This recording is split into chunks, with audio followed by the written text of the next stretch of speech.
The year 1987. Nintendo's hit game, Super Mario Bros. Has been out for well over a year now, and Nintendo's busy redefining the franchise with their US release of Super Mario Bros. 2. Enter the Great Giana Sisters.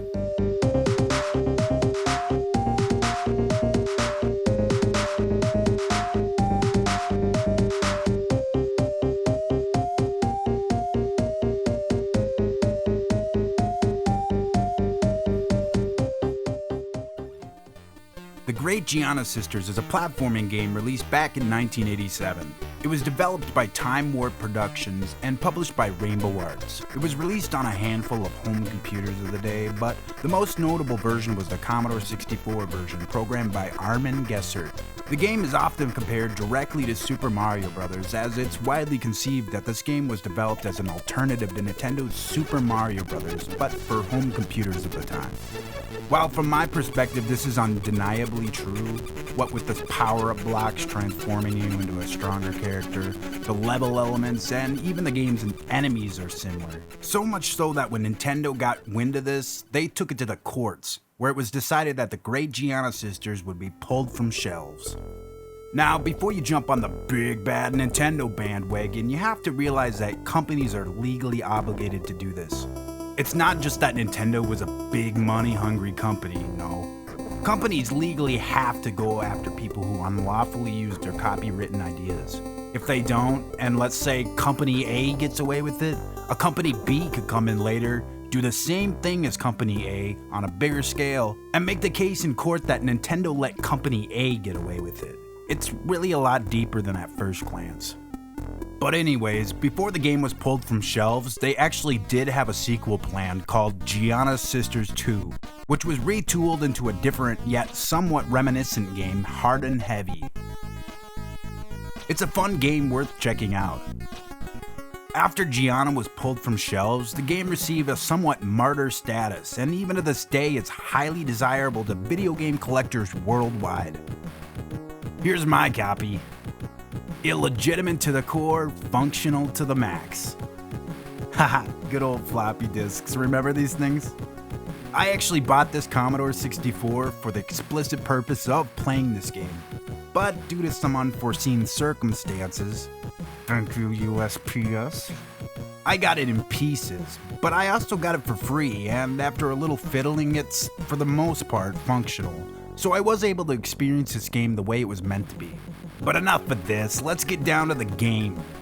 The story of the Great Giana Sisters is that one night when little Gianna from Milano was fast asleep, she had a strange dream.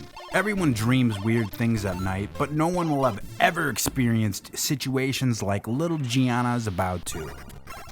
Gianna finds herself in a strange, mysterious world where everything is completely different. Gravity has almost disappeared. Sometimes one feels like flying away. And everywhere there are unexplainable buildings and structures. Old grottos and deserted castles seem to hide lots of secrets. And frightening and hideous creatures appear. This wouldn't be too bad, except Gianna can't leave this world unless she finds the magic huge diamond. So she starts searching for the wonderful jewel. However, she is not totally alone, for her little sister Maria can dream too. Personally, I've read at least a couple different variations of what the whole story of this game is about, but where they all come together is that this game's a dream, and the goal is to find a giant jewel to escape. The dream world is divided into 33 stages in total, none of which are ever very long, and as most platformers go, the game starts out easy and progressively gets more difficult. The main thing you gotta recognize in Giana Sisters is that keeping your cool and taking your time develops success. Sure, you've got a rapidly decreasing timer that sure as hell is a lot faster than real time, but controller input in Giana Sisters is absolutely terrible. You'll probably hear people tell you that this game is difficult, but in all actuality, this game really isn't. The level design and obstacles are nothing drastically hard to master. Sure, it'll take you a while to get the rhythm of the game down, but what's here is certainly nothing too obscure. It's mainly the fact that half the time what you want to happen doesn't. This is because the Commodore 64 sadly only offers one button on the controller, which is used to shoot your fireballs, or as the game calls it, dream bubbles. Now, in my opinion, it would have made a lot more sense to use the button to say jump and say, I don't know, down in the button to shoot. Regardless, up on the controller jumps, it sucks, and most of the time you'll be doing wimpy, shallow jumps to your grave. Most Commodore 64 games are actually to be played with a joystick, but thank goodness a Sega Genesis controller works well with the Commodore. Still, it's not perfect, but it helps a lot. I do have to take breaks because pressing up on the D-pad constantly makes my thumb muscles sore as hell. I can get about halfway through the game before I feel like I'm gonna get carpal tunnel syndrome. Bad controls aside, the enemies aren't too bad. There's a nice variety of bad guys in the game, and most of which are pretty much the same, only with different sprites. Except this guy. He's hard.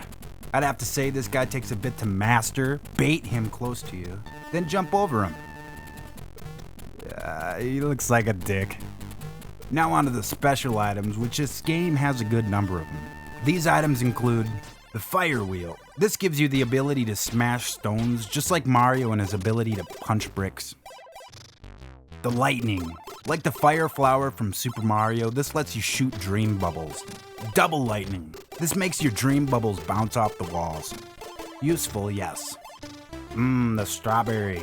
This makes your dream bubbles target bad guys. It's really useful as you don't really have to try too hard to be in line with the bad guys when you want to shoot them down. The clock. This clock stops time. After you collect it, hit spacebar to freeze all enemies on screen. Very useful for getting past those bouncing balls.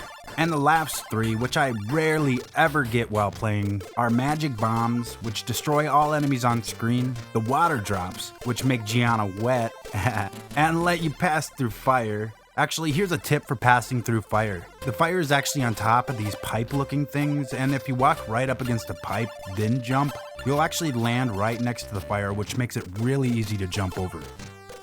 And finally, the lollipops. Now that I think about it, I don't think I've ever seen these in the game.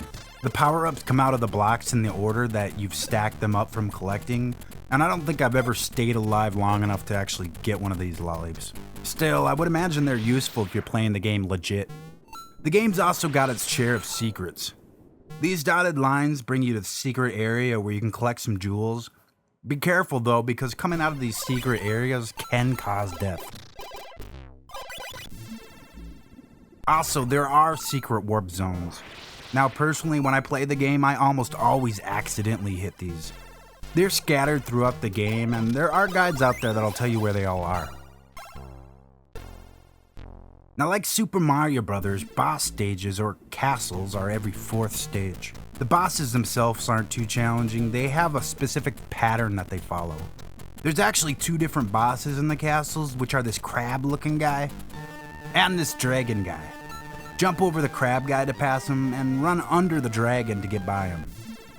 Like I said, these guys shouldn't give you too much trouble if you master their patterns. Next up, the game's excellent music. Now, the only difference I can tell between the NTSC and PAL version of this game are the speed of the music. And as an American, I gotta say, I like my beers cold and my Commodore 64 music fast.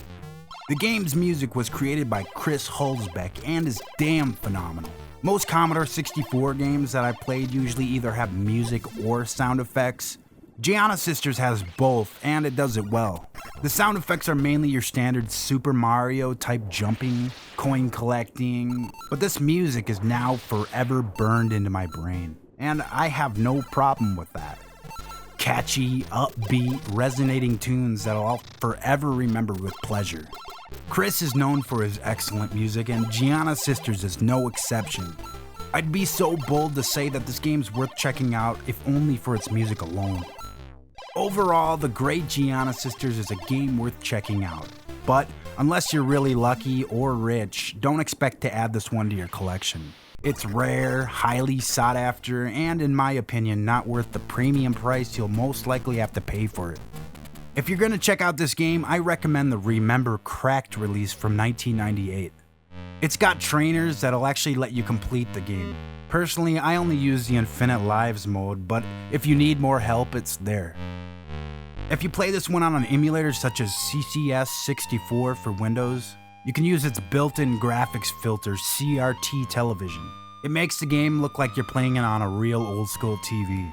Plus, you can remap the crappy controls to something better, or use your favorite controller. It's close to being as awesome as the real thing, but not quite. Nothing beats good old floppy disks. Giana Sisters might not be the best example of an excellent Mario clone. Bad controls and irritating deaths keep the gameplay from being great. But the game is extremely memorable and well remembered by many. It lays a path in your mind back to simpler days, and for some even their youth. I'd say this game is a good example of a love it or hate it game. But enough of this, time to finish this game off. In stage 32, there are 2 ways to go. No clue why there's 2, but the most obvious way to go down is the correct way. The other way is incredibly difficult, and at the end of the game, you're just stuck. So hop down the hole to take on the final boss. Now, at first glance, the boss might look like he did in the earlier stages, only this guy can't really get you, unless you touch him. There's no way past him. Unless... yeah. That was, There's the jewel! Gianna, get up! The sun has frightened off the night! Such an abrupt ending. Damn!